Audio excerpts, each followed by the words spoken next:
Ito mga kababayan, Norman Mangusin o Francis Leo Marcos nagpapasalamat sa kanyang mga taga-suporta matapos pansamantalang makalaya sa Parañaque City Jail ngayong February 28. Ayon nitong si Mangusin ay hindi na raw siya magsasampa ng demanda sa mga kapulisan na anyay nagpahiya sa kanya sa national TV.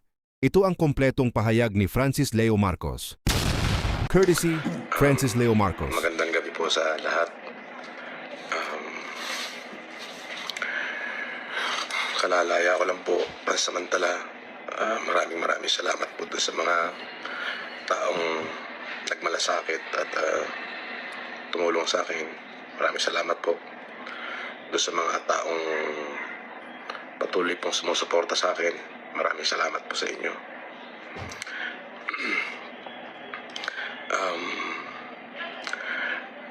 Medyo masakit lamang po yung pangyayari. Siyempre, sa parte ng aking mga anak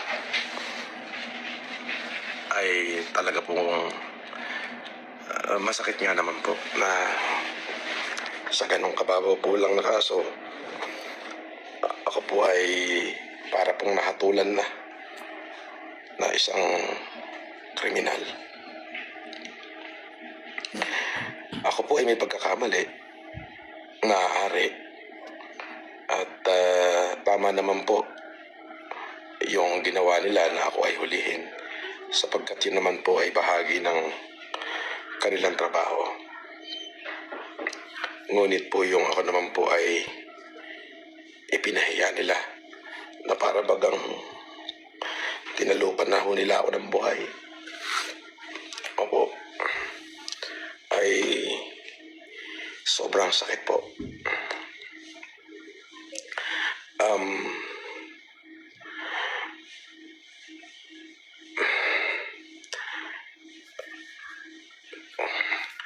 Para ho doon sa mga kapulisan, hindi na po ako magkakaso sa inyo. Pinagpapasa Diyos ko na lang ho. Maaaring kayo po ay sumusunod lamang. At doon sa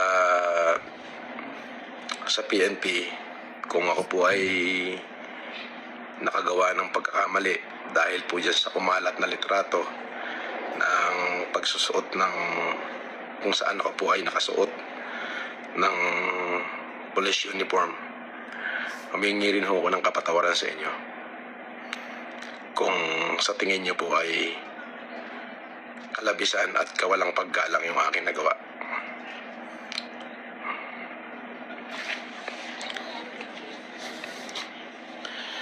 At doon po sa mga patuloy na nagmahal sa akin, maraming salamat po.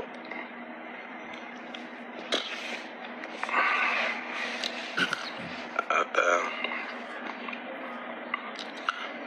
humihingi ako ng tawad sa mga taong na-offend ko. Mahirap pong isuko ang karapatan. Yung karapatang mabuhay. Yung karapatang tratuhin ng tama. Hindi ko siya kayang isuko eh. Salamat din ho dun sa nagsimpatya sa akin. Maraming salamat po. At ulitin ko po, doon po sa mga miyembro ng kapulisan na naging kabahagi ho nung pagpapahiya ko sa akin, hindi na po ako magsasampa ng demanda sa inyo. Pinatawad ko na po kayo. At sa PNP po, kung kayo po ay sa tingin nyo nakalabisan ho yung aking ginawa doon sa nakumakalat na pagsusuot ko ng uniforme, patawarin nyo ho ako. Wala ho akong masamang intensyon doon. At kung ano man ho yung karampatan na kaso o parusa na ipapataw nyo sa akin, ay haharapin at tatanggapin ko po. Para sa mga supporter ko,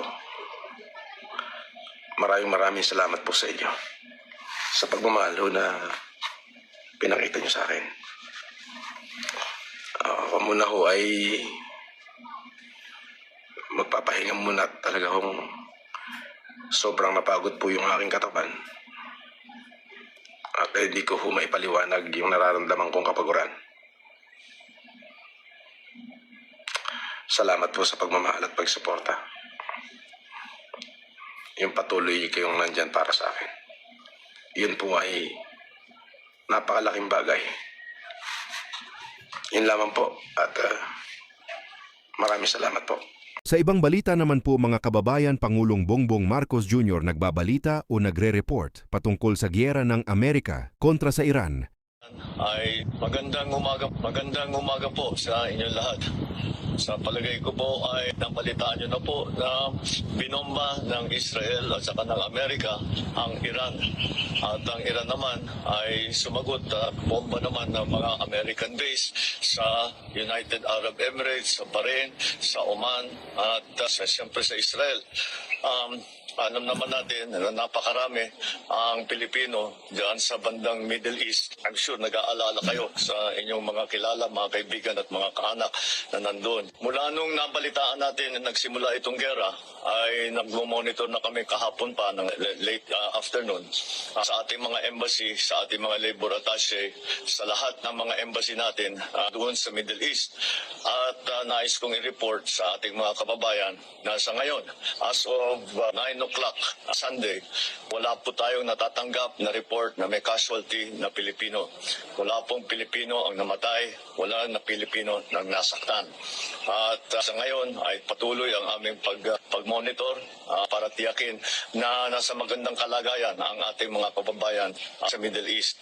Ang ating tuloy-tuloy na binabantayan dahil ito'y kailangan natin tuloy-tuloy na bantayan at hindi ito tapos pa. Palagay ko patuloy pa itong gerang ito. Ngunit sa aming latest report ay ang ating mga kababayan ay nasa safe na lugar at sila ay kapunta sa mga bomb shelter kung saan sila at lumalayo sila doon sa mga bases ng Amerikano upang hindi naman sila mapalapit sa alanganin.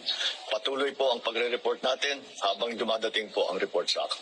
So dahil po dyan sa mala reporter na datingan umano ni PBBM mga kababayan, ay tila pinagtatawanan naman ito ng netizen kung saan may nagsabi na bagong hired ng News 5 si PBBM. May nagsabi na adiktos yan, may nagsabi na reporter ang bago niyang pangarap. Kasi nga walang tuluyan 24 oras mulat ang mata, may nagsabi naman po mga kababayan na PBBM if tuloy-tuloy ang giyera dito sa Abu Dhabi or Dubai. UAE kami at sobra dami ng mga Pilipino dito. Handa ba ang mga sasakyan namin pauwin ng Pinas? In case man pauwin kami, kasi naiipit na kami dito sa away nila, baka may eroplano ka dyan. Masabi na kung ano man, may masakyan kayo eroplano or what? So ever na masakyan kung sakali man. Kasi 'di ba sabi mo tuloy-tuloy ang giyera po? Kasi wala na kami tulog dito sa mga nangyari giyera nila eh.